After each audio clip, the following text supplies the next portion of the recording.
మళ్ళీ ఎక్సైజ్ సిబ్బందికి వాటాలు ఇట్లాంటివి రాసుకొచ్చారు. ఎక్కువగా రాసుకొచ్చింది సాక్షినే, ఈనాడు జ్యోతి కూడా రాసినాయి కొన్ని.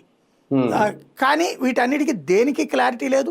మన మీద ఆరోపణ వచ్చినప్పుడు ఆ ఆరోపణ గురించి ప్రజలు మర్చిపోవడానికి ఇంకొక అంశాన్ని తెర మీదకి తీసుకొచ్చేటువంటి ఒక వ్యూహాత్మక ఎత్తుగడ తెలుగుదేశం ప్రభుత్వం అనుసరిస్తోంది. కాబట్టి మనం దాన్ని గ్యారంటీ చేయలేం, జడ్జ్ చేయలేం.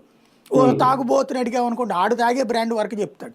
మనం ఒక వైన్ షాప్ దగ్గర కూర్చుని తాగడానికి వచ్చిన వాళ్ళు వివిధ బ్రాండ్ల వాళ్ళు అందరిని అడిగితేనే చెప్పాలి, లేదా వైన్ షాప్ వాడు అని చెప్పాలి.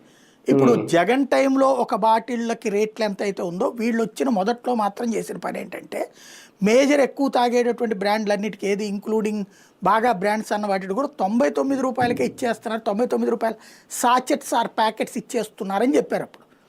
మరి ఇప్పుడు చూస్తే అట్లా కనబడట్లేదు.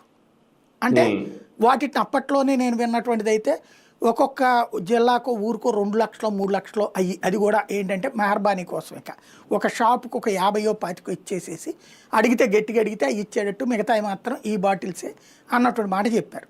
కాబట్టి 99 రూపాయలకి మందు దొరుకుతుందో లేదో మందుబాబు చెప్పాలి. అట్లాగే జగన్ టైంలో రేటు కంటే ఎక్కువ ఉందో లేదో మందుబాబులే చెప్పాలి. లేదంటే కనుక జగన్ టైంలో ఇచ్చినటువంటి అదే ఎంఆర్పి రేట్లకు అప్పుడు అమ్మారు మాత్రం కన్ఫామ్. జగన్ టైంలో ఎంఆర్పి మీద ఎక్కువ అమ్మల.